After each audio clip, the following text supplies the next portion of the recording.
దేశంలో అత్యంత ప్రతిష్టాత్మకమైన వ్యూహాత్మక ప్రాధాన్యం కలిగిన జోజిలా టన్నెల్ నిర్మాణం చారిత్రాత్మక మైలురాయిని చేరుకుంది. జమ్మూ కశ్మీర్లోని భారీ సొరంగ నిర్మాణంలో తుది బ్రేక్ త్రూ బ్లాస్టింగ్ విజయవంతంగా పూర్తయింది. దశాబ్దాలుగా కశ్మీర్ లోయ, లద్దాఖ్ మధ్య ఏడాది పొడవునా రవాణా సౌకర్యం కల్పించాలనే కల సాకారానికి ఇది కీలక అడుగుగా నిలిచింది. ఎత్తైన మంచు కొండల మధ్య -డిగ్రీల ఉష్ణోగ్రతల్లో హిమాలయ పర్వత శ్రేణులను తొలుస్తూ నిర్మించిన ఇంజనీరింగ్ అద్భుతం జోజిలా టన్నెల్. జమ్మూ కాశ్మీర్, లద్దాఖ్ ప్రాంతాలను అనుసంధానిస్తూ చేపట్టిన ఈ కీలక ప్రాజెక్టు నిర్మాణంలో తుది ఘట్టం విజయవంతంగా పూర్తయింది.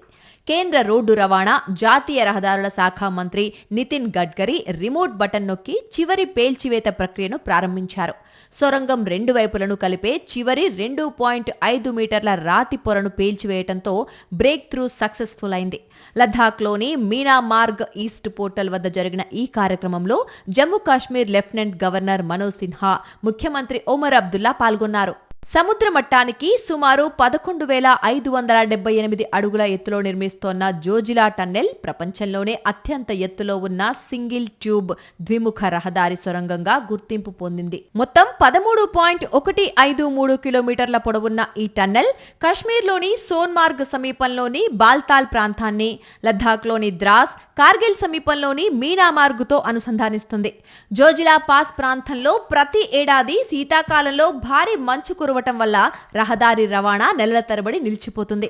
దీంతో లద్దాఖ్ ప్రాంతం దేశంలోని మిగతా ప్రాంతాలతో సంబంధాలు కోల్పోయే పరిస్థితి ఏర్పడుతుంది. టన్నెల్ అందుబాటులోకి వస్తే ఏడాదంతా అన్ని రకాల వాతావరణ పరిస్థితుల్లో రాకపోకలు సాగేందుకు అవకాశం ఉంటుంది.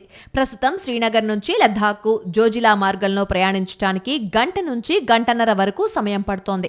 అయితే జోజిలా టన్నెల్ ప్రారంభమైతే ఈ ప్రయాణ సమయం కేవలం 15 నిమిషాలకు తగ్గిపోతుందని అధికారులు చెబుతున్నారు. ఇది ప్రజల ప్రయాణాన్ని సులభతరం చేయడమే కాకుండా ఆర్థిక కార్యకలాపాలకు కూడా కొత్త ఊపునివ్వనుంది. ఈ టన్నెల్ వ్యూహాత్మకంగా కూడా అత్యంత కీలకమైనది. 1999 కార్గిల్ యుద్ధం సమయంలో లద్దాఖ్ ప్రాంతానికి ఏడాదంతా రహదారి అనుసంధానం అవసరం ఎంత ముఖ్యమో దేశం గుర్తించింది. టన్నెల్ పూర్తయిన తర్వాత సరిహద్దు ప్రాంతాల్లో విధులు నిర్వహిస్తోన్న సైనిక బలగాలకు అవసరమైన సామాగ్రి, సిబ్బంది వేగంగా తరలించే అవకాశం ఉంటుంది. అత్యవసర పరిస్థితుల్లో సైనిక అవసరాలకు ఇది కీలక మౌలిక సదుపాయంగా మారనుంది.